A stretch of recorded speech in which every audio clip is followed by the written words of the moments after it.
Hi friends, welcome to Salem Padma Samayal. இன்னைக்கு நம்ம என்ன பார்க்க போறோம்னா தருமபுரி ஸ்பெஷல் மிளகா வடை. அது பாத்தீங்கன்னா அங்க தருமபுரியில ஈவினிங்ல வந்து கடைகள்ல போட்டு விற்பாங்க, நல்லா டேஸ்டா இருக்கும். அதுதான் பார்க்க போறோம், வாங்க போய் பார்க்கலாம். அதுக்கு முன்னாடி நம்ம சேனல் இப்பதான் புதுசா பாக்குறீங்கன்னா சப்ஸ்கிரைப் பண்ணிக்கோங்க, பக்கத்துல பெல் பட்டனையும் கிளிக் பண்ணிக்கோங்க. இப்போ பாருங்க, அதுக்கு தேவையான பொருள் பாத்தீங்கன்னா ஒரு கப் அளவுக்கு பச்சரிசி, அரை கப்பு துவரம் பருப்பு வேணும். முதல்ல இந்த அரிசியும் பருப்பையும் நல்லா களைஞ்சிட்டு ஒரு மணி நேரம் ஊற வச்சுக்கலாம். இப்போ தேவையான பொருள் பார்த்தீங்கன்னா ஒரு 7-8 காஞ்ச மிளகாய், அரை டீஸ்பூன் மிளகு, ஒரு டீஸ்பூன் சோம்பு, ஒரு டீஸ்பூன் சீரகம், ஒரு சின்ன துண்டு இஞ்சி, ஒரு பட்டை, 2 லவங்கம், ஒரு 6-7 பல்லு பூண்டு வேணும். ஒரு 10 சின்ன வெங்காயம் வச்சிருக்கேன். அதுக்கப்புறம் சின்ன சைஸ் பெரிய வெங்காயம் ஒன்று பொடிசா கட் பண்ணி வச்சிருக்கேன். கொஞ்சமா கருவேப்பிலை, கொத்தமல்லி வேணும்.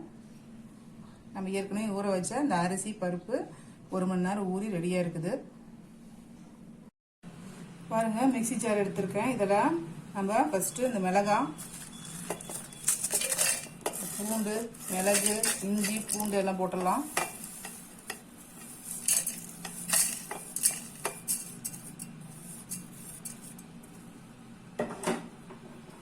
சின்ன வெங்காயத்தையும் போட்டுடலாம். உப்பு தேவையான அளவுக்கு போட்டுக்கலாம். இப்போ ஃபர்ஸ்ட் இதை வந்து கொரகொரப்பா அரைச்சிட்டு வந்துடுறேன். பாருங்க, மிளகாய் வந்து கொரகொரப்பா அரைச்சிட்டேன். இப்போ இதில் நம்ம வந்து இந்த ஊற வச்ச அரிசி பருப்பு போட்டுக்கலாம்.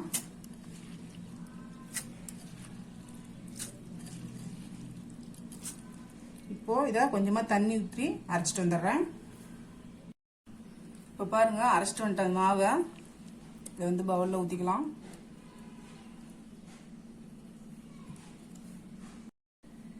மிக்சி கழுவி நான் தண்ணி கொஞ்சமா ஊற்றிக்கிறேன்.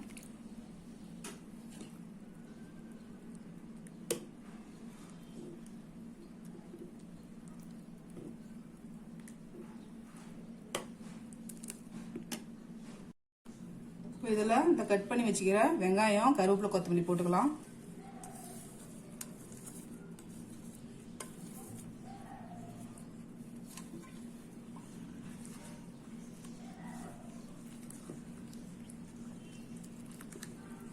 இந்த மாவு வந்து அடை மாதிரியும் ஊற்றிக்கலாம், பணியார மாதிரியும் ஊற்றிக்கலாங்க.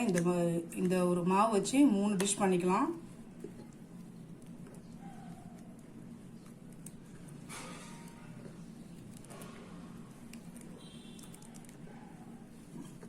இன்னும் கொஞ்சம் தண்ணி ஊற்றிக்கிறேன் நான்.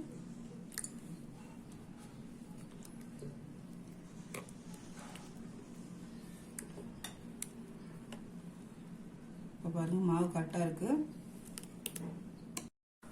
இப்போ பாருங்க, கடாயில் வந்து நான் ஆயில் ஊற்றி வச்சிருக்கேன். இப்போ எடுத்து மாவு ஊற்றிக்கலாம். இது ஒன்றா தான் ஊற்றி எடுக்கணும். இது பாருங்க, அதுவே மேல எலும்பி வருது. திருப்பி போட்டுடலாம்.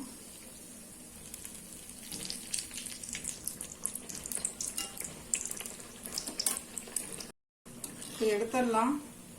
அவ்வளவுதாங்க, நம்ம மிளகாய் வடை ரெடிங்க. இப்ப பாருங்க, நம்ம செஞ்ச தருமபுரி ஸ்பெஷல் மிளகாய் வடை ரெடி ஆயிடுச்சு. இது பாத்தீங்கன்னா ஈவினிங்ல வந்து டீ டைம்ல சாப்பிடலாம், நல்லா டேஸ்டா இருக்கும். பாத்தீங்கன்னா இதுக்கு போடுற பொருளும் ரொம்ப கம்மியா, அரிசி பருப்பு இருந்தா குயிக்கா பண்ணிடலாம். இந்த வீடியோ உங்களுக்கு பிடிச்சிருந்தாக்கா லைக் பண்ணுங்க, ஷேர் பண்ணுங்க, கமெண்ட் பண்ணுங்க.